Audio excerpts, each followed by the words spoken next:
इतिहासात चंद्रावरती पहिलं पाऊल ठेवणारा माणूस म्हणून नील आर्मस्ट्रॉंग याची नोंद जगानं घेतली। किती यशाच्या उंचीवरती पोहोचला ना, ती गोष्ट मरेपर्यंत पाळा। ती गोष्ट आयुष्यात आली तर आयुष्याचं जगणं ही स्मशानभूमी होऊन जाते। ते म्हणजे मध्ये जी 25 वर्षाचा कालावधी असतो, आयुष्यात जे काही करायचं या 25 वर्षात करायचं, जे काही गमवायचं या 25 वर्षात गमवायचं, जे काही मिळवायचं आहे हे 25 वर्षात मिळवायचं। या 25 वर्षात जर मजा केली, आयुष्याची सजा आहे।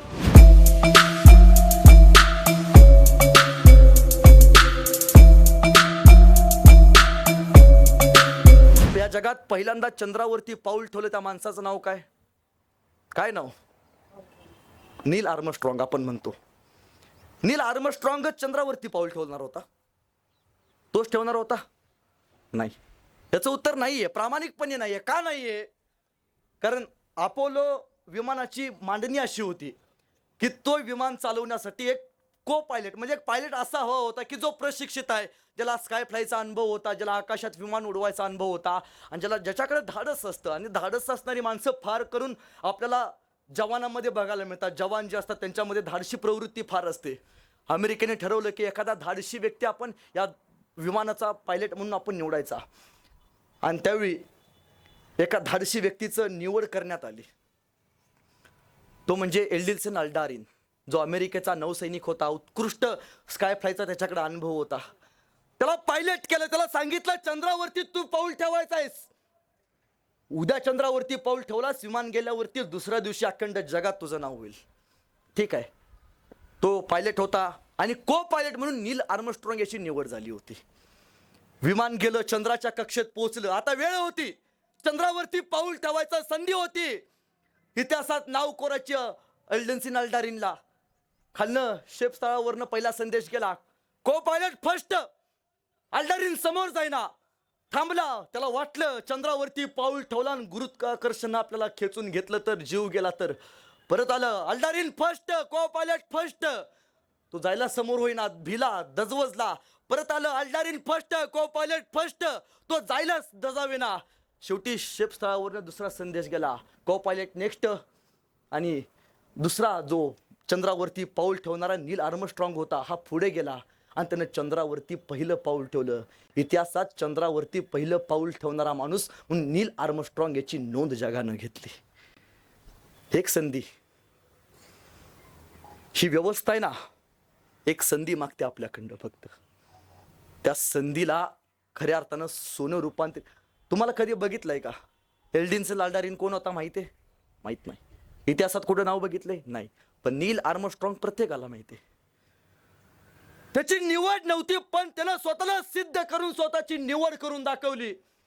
आपली सुद्धा कधी कधी निवड होत नसते एखाद्या ठिकाणी, त्यावेळी स्वतःला सिद्ध करणं फार महत्वाचं असतं। संकटाला पाठीमागं टाळत त्या संधीचा फायदा घेत स्वतःचा झेंडा यशाचा फडकवणं फार महत्वाचं असतं। ती एक संधी आयुष्यातनं गेली तर ना इतिहास नोंद घेतो, ना घरातली नोंद घेतात, ना बाहेरची नोंद घेतात। एका संधीचं सोनं करता आलं पाहिजे, फक्त एका संधीचं। पण हे सगळं करत असताना, सगळं पाहत असताना दोन गोष्टी आयुष्यात लक्षात ठेवा, ज्या इतिहासानं तुम्हा मला शिकवल्या।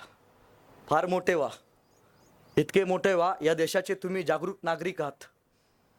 या देशाचा भवितव्य कुणाच्या हातात द्यायचं याचा सगळा अधिकार तुमच्याकडे आहे। तो अधिकार बाळगत असताना आपण विवेक बुद्धीनं तो अधिकार बाळगला पाहिजे, तो अधिकार अंमलात आणला पाहिजे, चांगल्या पद्धतीने याचा विचार केला पाहिजे। उभ्या आयुष्यात दोन गोष्टी पाळा ज्या महाराजांनी शिकवल्या। पहिली गोष्ट, आयुष्यात किती मोठे व्हा, किती मोठ्या उंचीवरती पोहोचा, पण ज्या माणसानं त्या उंचीपर्यंत तुम्हाला पोहोचवले ना, त्या माणसाला मरेपर्यंत विसरू नका। हा इतिहास सांगतो बरं का, मी नाही सांगत।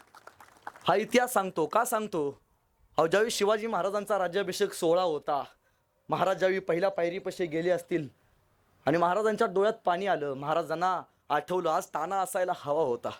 म्हणला असता, वा राज, काय स्वराज्य उभा केलात, 32 मानाच्या सोनेरी सिंहासनावरती बसायचं भाग्य तुम्हाला लाभले राज, वा। तानाजी मालुसरे आठवले, दुसरी पायरी चढली, बाजी प्रभू आठवले, बाजे काका असायला हवे होते। म्हणले असते, शहाजी राजाचा लोक शिवबा राजा भगवाच म्हणतात फडकावा, यासाठी जीवाचं रान केलं, आमचं रक्त वाया गेलं नाही बरं का महाराज. पण बाजी नव्हते, शिवा नव्हता, अनेक सरदार नव्हते.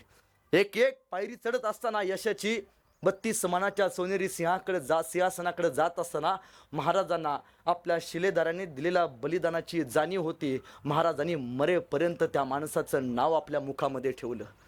किती मोठ्या उंचीवरती जावा आयुष्यात, किती मोठे यश मिळवा, इथून बाहेर पडा, इथंच थांबा, किती मोठ्या गगन भरारी घ्या, पण ज्या माणसांनी तुम्हाला त्या उंचीपर्यंत पोहोचवले त्या माणसांना मरेपर्यंत विसरू नका. हा इतिहास तुम्हाला आम्हाला शिकवतो. आणखीन एक गोष्ट शिकवली महाराजांनी. एकमेव राजा आहे ज्यानं परस्त्रीला आई समान मानायला शिकवलं. आपल्याला परस्त्रीला आई समान मानायला शिकवलं. राजाच्या पाटलानं फक्त हातपाय तोडले, परस्त्रीकडे वाकड्या नजरेनं बघितलं आणि त्या माऊलीनं आत्महत्या केली म्हणून. आणि महाराजांनी फरमान काढले, याला चौरंग करून चौकात उभा करा. अनेकांना महाराजांनी आईला, बाईला, माईला खऱ्या अर्थानं घरातल्या देवते समान मानलं. आपण काय करतो? आज जगात बलात्काराचं प्रमाण वाढले. का माहिती? आपल्या माणसांच्या डोळ्यातली नजर आहे ना, खऱ्या अर्थानं त्या नजरेतली लाज नावाची संकल्पना संपून गेली. बाईतला, आईतला आणि माईतला 3 गोष्टीतला फरक आज आपल्या लोकांना कळण झाला. या मातीचं सगळ्यात मोठं दुर्दैव आहे.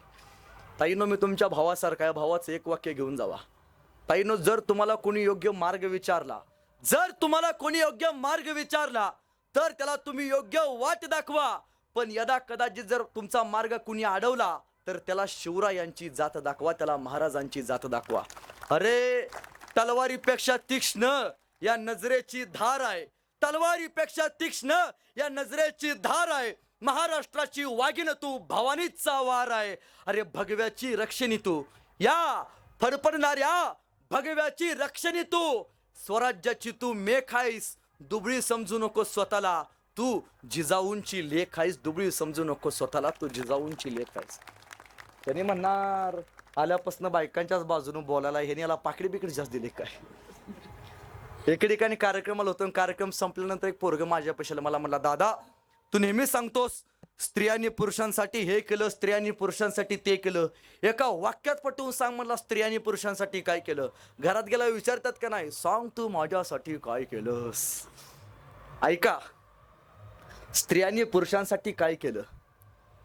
दादानो, हात तिचे आहेत, पण बांगड्या मात्र दादानो आजही आपल्या नावाचे आहेत. कपाळ तिचा आहे, कुंकू मात्र दादानो आजही आपल्या नावाचा आहे. पाय तिचा आहे, पैंजण मात्र दादानो आजही आपल्या नावाचा आहे. गळा तिचा आहे, मंगळसूत्र दादानो आजही आपल्या नावाचा आहे. रक्त तिचा आहे, दूधही तिचंच आहे, पण पोरग मात्र दादानो आजही आपल्या नावाचं ना. यापेक्षा स्त्रीनं आणखी काय करावं. मग कोणी म्हणतं माझ्या पोटी शिवाजी राजा जन्माला यावा, कोणी म्हणतं मला संभाजी व्हायचं आहे, कोणी म्हणतं मला राजाराम महाराज व्हायचं आहे. तर त्याने एक वाक्य नेहमी लक्षात ठेवा, ज्याला बाईतली ताई काली तो मुक्ताईचा ज्ञाना झाला, ज्याला बाईतली मैत्रीण काली तो राधेचा श्याम झाला, ज्याला बाईतली पत्नी काली तो सीतेचा राम झाला, आणि ज्याला बाईतली आई काली ना तो जिजाऊचा शिवबा झाला. ही गोष्ट आपण कायम जीवन जगत असताना ही नीतिमूल्य आपण जपली पाहिजेत. आणि दुसरी गोष्ट शिकवली महाराजांनी, आयुष्यात किती यशाच्या उंचीवरती पोहोचला ना, ती गोष्ट मरेपर्यंत पाळा. ती गोष्ट आयुष्यात आली तर आयुष्याचं जगणं ही स्मशानभूमी होऊन जाते. ते म्हणजे आयुष्यात व्यसन करू नका. सुपारीच्या खांडाचं सुद्धा व्यसन नव्हतं महाराजांना, सुपारीच्या खांडाचं. पण छत्रपती शिवाजी महाराज की जय म्हणणाऱ्यातली 30% लोक तर व्यसन करत असतील. कानावर की पडले की जय. पोरांनो, मला एक सांगा, व्यसन आणि फॅशन करून तुम्हाला मिळतं तरी काय? व्यसन आणि फॅशन करून तुम्हाला मिळतं तरी काय? चुकीच्या गोष्टीमध्ये स्वतःचा घालू नका पाय. जर तुम्हाला योग्य वागता आलं तर तुम्हीच्या देशाचे ज्ञानोबा राय, तुकोबा राय आणि छत्रपती शिवराय. फक्त इथं बसून टाळ्या वाजवायच्या आणि घरात गेलो तंबाखू म्हणत असलं काय करायचं नाही. बाप अख्ख्या घरात सुविचार लिहून ठेवतो, व्यसन करू नये. आज संध्याकाळ झाली बापच पोरं सांगतो, जा जरा चुलीवरून सिगरेट पेटवून आण. बरं ते बेना असे ते जलू काय ऑलिम्पिकची ज्योत घेऊन आले या. मी एके ठिकाणी कार्यक्रमला होते, पोरग माझ्या पैशाला मला म्हणला, दादा तू नेहमी सांगतोस दारू बाद असते, एका वाक्यात पटवून सांग मला दारू बाद असते, मी आजपासून सोडली. म्हणलं एक काम करायचं, 2 काचेचे ग्लास आण. बेनानं लगेच आणले. ताईनो मी एका ग्लासमध्ये दारू टाकली, एका ग्लासमध्ये पाणी टाकलं आणि दोन्ही ग्लासमध्ये किड्या मुंग्या टाकल्या. ज्या ग्लासमध्ये दारू होती त्या ग्लासमधल्या किड्या मुंग्या मेल्या होत्या आणि ज्या ग्लासमध्ये पाणी होतं त्या ग्लासमधल्या किड्या मुंग्या जिवंत होत्या. म्हणलं बघ बाबा, दारू एवढी बाद असते, दारू पेल्यामुळे किड्या मुंग्या मेल्या, आपण माणसं आहोत. मला म्हणला समजलं. म्हणलं एखादं तर बेनं सुधारलं. मी म्हणलं तुला काय समजलं? म्हणला दादा दारू पेणं हे किड्या मुंग्याचं काम नाही, म्हणला त्याला फक्त मर्दाचं काळीज लागतं. हात जोडलं त्याच्या पुढं. आमच्याकडे कोल्हापूरला आजीबा आहे बरं का, फार सुंदर म्हणते, शिवाजी महाराजांच्या काळातले मावळे कसे होते, सकाळी लवकर उठे, रणांगण सुटे, तलवार तुटे, पण माग नाही हटे. आताचे मावळे कसे आहेत, उशिरा उठे, दारूच्या अड्ड्यावर सुटे, बाटली फुटे, पण बेनं माग नाही हटे. व्यसन करू नका आणि परस्त्रीला आई मानायला शिका. या 2 गोष्टी ज्या दिवशी स्वतःच्या अंमलात आणाल त्या दिवशी बारामतीमध्ये एखादा तरी तानाजी बाजी यसाजी जन्माला आल्याशिवाय राहणार नाहीत. 2 गोष्टी पाहायला शिका आणि नावं जरा चांगली घ्यायला शिकवा. आपण एकमेकांच्या आई वडिलांवरून हाक मारतो. काय पिंट्या कसा आहेस, बापाचं नाव घेऊन. आपण लगी म्हणतो जाऊ दे रे, माझ्या बापाला काय कळतं. आपण काय म्हणतो, माझ्या बापाला काय कळतं. आपण सगळ्यात म्हणतो असतो माझा बाप येडा आहे, माझ्या बापाला काय कळतं, माझ्या बापाला काय कळतं. हे सारखं सारखं म्हणून ना आपले मित्र सुद्धा म्हणतात आईला खरंच याच्या बापाला काही कळत नाही. आपण आपल्या माणसांची मान खाली घालतो. नावं चांगली ठेवायला शिका.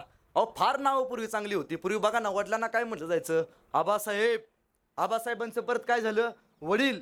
वडिलांचं परत काय झालं आता तुमच्याकडे, पप्पा. मध्यंतरी मुंबईला गेलो होतो, पोरानं विचारलं बाळांनो पप्पाचं काय झालंय तुमच्याकडे, ते म्हणले पॉप. पूर्वी आईला काय म्हणलं जायचं, आई साहेब. आई साहेबांचं काय झालं, आई. आता आपल्याकडे काय झाले, मम्मी. तिथं काय झालं असेल, मॉम. कधी कधी प्रश्न पडतोय साहेब, या मॉमचं भविष्यात बॉम्ब होईना म्हणजे बरं. काय संस्कार ठेवतो, काय नावं ठेवतो. तुम्हाला वाटतं तुमच्या पोटी छावा जन्माला यावा, तर यासाठी बाप पहिल्यांदा सिंह असला पाहिजे. छत्रपती संभाजीराजांचे वडील छत्रपती शिवाजी महाराज सिंह होते, तर त्यांच्या पोटी संभाजी राजा नावाचा छावा जन्माला आला. बाप पहिल्यांदा सिंह असला पाहिजे. तुम्हाला वाटतं तुमच्या पोटी चांगली पोरं जन्माला यावीत, चांगली पिढी तयार व्हावी, एक काम करायचं, उद्या सकाळी उठायचं, शाळेत जायचं, आपली पोरं ज्या शाळेत शिकतात त्या शाळेतल्या शिक्षकाला भेटायचं आणि फक्त एक सांगायचं, बाबा आजपर्यंत आम्हाला एकच शिकवले. काय शिकवले, क कशाचा असतो, कमळाचा. बाराकडे शिकलाय ना व. ब कशाचा असतो, भटजीचा. ग गवताचा. बघा बारामतीमध्ये कवटेमंकाळमध्ये 250 किलोमीटरचं अंतर आहे. सगळ्यांचे शिक्षक वेगळे, पण सगळ्याला एकच शिकवले, क कमळाचा, भ भटजीचा, ग गवताचा, श शामृगाचा. इथून पुढे शाळेत जायचं, शाळेतल्या आपल्या मुलांच्या गुरुला भेटायचं, शिक्षकाला एकच सांगायचं की बाबा आतापर्यंत माझ्या पोराला हे शिकवले, क कमळाचा, भ भटजीचा, ग गवताचा, श शामृगाचा. इथून पुढे माझ्या पोरांना हे शिकू नको, इथून पुढे माझ्या पोरांना फक्त हे शिकव, क कमळाचा नाही, क कर्मवीर भाऊराव पाटलांचा शिकव, ब भटजीचा नाही, ब भगतसिंगाचा शिकव, श शामृगाचा नाही, श छत्रपती शिवाजी महाराजांचा शिकव. ज्या दिवशी ही संस्कारांची शिदोरी आपल्या शाळेतून तयार होणार आहे त्या दिवशी आपली पिढी सुद्धा कर्तृत्ववान आणि कर्तव्य दक्ष असणारी तयार होणार आहे. सुरुवात स्वतःपासून तयार केली पाहिजे. बराच वेळ झालं बोलतोय, शेवटचे काही क्षण घेतो. आपण आयुष्यात फार जगलोय, अजून जगायचं आहे. तारुण्य परत येणार नाही, लहानपण पैसे मागून सुद्धा मिळणार नाही. लहानपण एकदा आयुष्यातनं निघून गेलं तर आपलं आता लहान होता येत नाही. ना बालवाडीत जाता येतं, ना आईचा डबा घेऊन शाळेत जाता येतं. ती संधी ईश्वर फक्त एकदालाच देतो. आता हे तारुण्य पण आहे ना, ही सुद्धा संधी ईश्वरानं फक्त एकदाच दिली. 15 वर्ष मोठी होण्यात जातात आणि 45 वर्षानंतर मोठं होऊन आपल्याला काही कळत नाही. मध्ये जी 25 वर्षाचा कालावधी असतो ना, आयुष्यात जे काही करायचं या 25 वर्षात करायचं, जे काही गमवायचं या 25 वर्षात गमवायचं, जे काही मिळवायचं आहे हे 25 वर्षात मिळवायचं. या 25 वर्षात जर मजा केली, आयुष्याची सजा आहे. या 25 वर्षात लोकांचं ऋण माफ केलं पाहिजे. त्यानं राज्यात जी कोण लोक दिसतील प्रत्येकाचं ऋण माफ केलं, प्रत्येकाला पैसे दिले, प्रत्येकाला ज्यानं मदत केली राज्य उभं करण्यासाठी प्रत्येकाचं ऋण माफ केलं. एक दिवशी तो आईपाशी गेला. आईला म्हणला, आई तू मला लहानाचं मोठं केलंस, मला तुझ्या ऋणातनं माफ व्हायचंय, मुक्त व्हायचंय. मला एक संधी दे ना तुझ्या ऋणातनं मुक्त व्हायला. काय करू सांग तुझ्यासाठी, तुझ्या ऋणातनं मुक्त व्हायचंय मला. आई म्हणाली, तुला माझ्या ऋणातनं मुक्त व्हायचंय? हा होय आई. बाळा ऋणातनं मुक्त व्हायचंय ना, आज सायंकाळी फक्त माझ्यासोबत आपण एकत्र झोपू, उद्या सकाळी तू ऋणातनं मुक्त होशील. ठीक आहे म्हणला. आईसोबत झोपायचं, ठीक आहे. तो आईसोबत झोपला. रात्र झाली आणि 1 वाजता आई उठली. ए बाळा, मला खोकला लागला, जरा पाणी देशील का? ऋणातनं मुक्त व्हायची संधी होती, आईनं दिली होती. उठून गेला, पाणी आणलं, आईला दिलं. आई पाणी पे ना. पाणी पेला, झोपला. 2 वाजता आई परत उठून उभा राहिली. ए बाळा, अरे पाणी देशील का? अरे परत खोकला लागला रे मला. ऋणातनं मुक्त व्हायचं होतं, आईनं संधी दिली होती. पळत गेला, पाणी आणलं, आईला पाणी दिलं. आई पाणी पे. ऋणातनं मुक्त व्हायचं होतं, आईनं पाणी केली. परत झोपी गेला. 3:30 वाजता उठला आई, आणि आई परत म्हणाली, ए बाळा, अरे मला बाथरूमला जायचं रे, जरा धरशील का, मदत करशील का? आई काय ग तुझं? 3 वेळा रात्री उठवलीस, पाणी प्यायचं आहे, पाणी प्यायचं आहे म्हणून. आता शौचालयाला जायचं म्हणते, चल. आईला धरलं, सोडलं, शौचालय केलं. होती माघारी आणून परत 2घी जण झोपी गेले. 4 वाजता आई परत उठली. हे बाळा, पाणी दे रे, तहान लागले. काय ग आई तुझी कटकट कटकट कटकट, सकाळ रात्री बसणं बघा लावले, पाणी दे पाणी दे पाणी दे, हे घे पाणी पे. पाणी दिलं, आईनं पाणी घेतलं. पाणी पिताना हातातनं ग्लास सांडला आणि गादीवरती पाणी सांडलं. काय ग आई, तुला साधा ग्लास धरता येत नाही? बघ गादी माझी सगळी ओली केलीस, ओल्या गादीवरती आता मी झोपायचं का ग? आई म्हणली, बाळा आई होणं फार अवघड आहे बरं का. लहान होतास रे एवढा. रात्री उठायचास, रडायचास. रात्री उठून तुला दूध पाजले रे, तेव्हा नाही म्हणाली मी मला त्रास होतोय म्हणून. रात्री हात जमकाना ओला करायचास. रात्रभर जागलोय तुझ्यासाठी. लेका, आयुष्यात सगळ्याचं ऋण माफ करता येतं, पण स्वतःच्या आईचं ऋण आयुष्यात माफ करता येत नाही. कोणीच माफ करू शकला नाही, देव सुद्धा माफ करू शकला नाही. काय म्हणतो आपण, स्वामी तिन्ही जगाचा, आई विना भिकारी. ज्याच्या आयुष्यात आई आहे त्याच्या आयुष्याचा स्वर्ग आहे. ज्याच्या आयुष्यात आई नाही त्याच्या आयुष्याचा वाळवंट आहे. आई म्हणजे काय असते? आई म्हणजे काय असते? दुधावरची साय असते. आई म्हणजे काय असते? दुधावरची साय असते, लंगड्याचा पाय असते, वासराची गाय असते. आई असते जन्माची शिदोरी, जी सरतही नाही आणि उरतही नाही. आई खरंच काय असते? आई अनाथांची माय असते, अनेक लेकरांची आई आई असते. आई प्रत्येकाच्या आयुष्यात एकदा येते, बाप आयुष्यात एकदा मिळतो. आई वडील गेल्यानंतर आपण फार म्हणतो, माझा चुलता इकडं आमदार आहे, माझ्या भावाचं या बँकेत चालतं. तुमचे आईवडील जिवंत आहेत, तुम्ही जिवंत आहे, तोपर्यंत तुमच्या आईवडिलांना तुम्हाला किंमत आहे. ज्या दिवशी आईवडील जातील, ना चुलता बघणार आहे, ना चुलत भाऊ बघणार आहे. जे काय बघायचं ते स्वतःला बघावं लागणार आहे. जे काय उभं करायचं आहे स्वतःला उभं करावं लागणार आहे. पण त्यासाठी आपण आपल्या आईवडिलांना कधीच विसरता कामा नये. मी मध्यंतरी संगमनेरला गेलो होतो. आपल्या इथे एक तालुका आहे. कार्यक्रम संपल्यानंतर एक प्राध्यापक आले माझ्यापाशी, वयस्कर होते. म्हणलो, काय करता?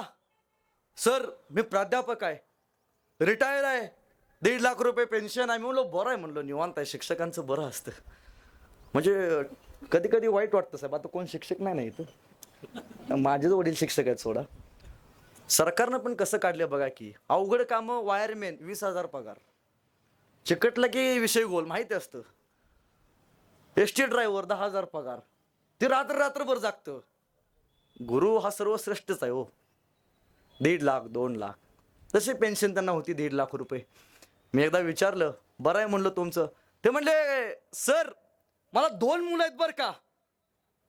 म्हणलं मोठा पराक्रम आहे. बरं काय म्हणलो पुढे? सर माझी 2 मुलं बाहेरच्या देशात शिकतात बरं का. म्हणलो किती मोठा अभिमान आहे, तुमची 2 मुलं बाहेरच्या देशात शिकतात, तुम्ही मोठी मुलं उभा केली. म्हणलं सर 2 मुलं बाहेरच्या देशात शिकतात, माझी बायको मेली, मी वृद्धाश्रमात असतो म्हणले. म्हणलं असं का? सर माझ्या बायकोनं माझ्या मुलांना फार सांभाळलं. माझी दोन्ही मुलं शिकली, दोन्ही मुलं अमेरिकेत शिकायला गेली. तो माझा अभिमान आहे. पण सर, ज्या दिवशी माझी बायको मेली त्या दिवशी मी माझ्या पोरांना पत्र पाठवलं की पोरांनो या, शेवटचं या आईला शेवटचं बघून घ्या, शेवटची संधी आईला बघायला. त्यातला एकच मुलगा आला. जो मोठा मुलगा होता तो आला, आईला बघितलं, थांबला.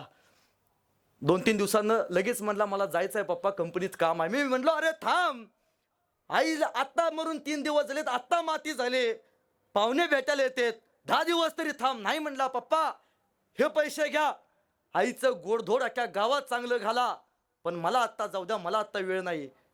बापानं त्या पैशाच्या बंडलाला बघितलं आणि तो म्हणाला बाबा लहान होतास रे. आईनं सकाळी 7ला एसटीला डबा करून दिला. आई कधी म्हणाली नाही डब्याचे पैसे मला दे. रक्ताचं दूध करून तुला पाजलंय, आई कधी म्हणाली नाही त्या दुधाचा हिशोब मला दे. त्या आईच्या मृत्यूचा हिशोब करून तू आज चाललास. ते म्हणाले की सर, मी विचारलं माझ्या पोराला की जाताना की बाबा तू एकटाच आलास, दाखला का आला नाही? तर सर माझ्या पोरानं मला उत्तर दिलं, मी म्हणालो होतो बाबांना की बाबा चल माझ्या भावाला, चल बाबांना आणि आईला शेवटचं बघून घे. आई निघून गेली, आई परत बघायला मिळणार नाही. मी माझ्या भावाला सांगितलं दाखल्याला चल म्हणालो बाबा, पण भैया मला म्हणाला आईच्या वेळी तू जा, बापाच्या वेळी मी जातो. आईला आणि बापाला वाटून घेणारी पिढी जर जन्माला येणार असेल तर आपलं कर्तृत्व आणि आपण आयुष्यात कमवलेली संपत्ती, मान, सन्मान या सर्व गोष्टींपुढे फिका आहे. आई वडील असेल, झोपडीत सुद्धा असू देत ना, त्या आई वडिलांना सांभाळा. आई वडिलांच्या चेहऱ्यावरचा आनंद जगातला सर्वोत्कृष्ट आनंद आहे. लक्षात ठेवा, प्रत्येकाच्या वाट्याला 2 गुलाल असतात, प्रत्येकाच्या वाट्याला असतात बरं का. त्यातला पहिला गुलाल फिक्स आहे, जो परमेश्वराने दिलाय. कुणाला चुकलाय का? प्रत्येकाला तो शेवटचा गुलाल लागणार आहे. पण दुसरा गुलाल कमवायचा आहे. हा दुसरा गुलाल कर्तृत्वाचा आहे. हा दुसरा गुलाल अभिमानाचा आहे, स्वाभिमानाचा आहे. परमेश्वरानं पहिला गुलाल आपल्याला दिलाय, तो गुलाल आपल्याला लागणार आहे, जो शेवटचा गुलाल आहे.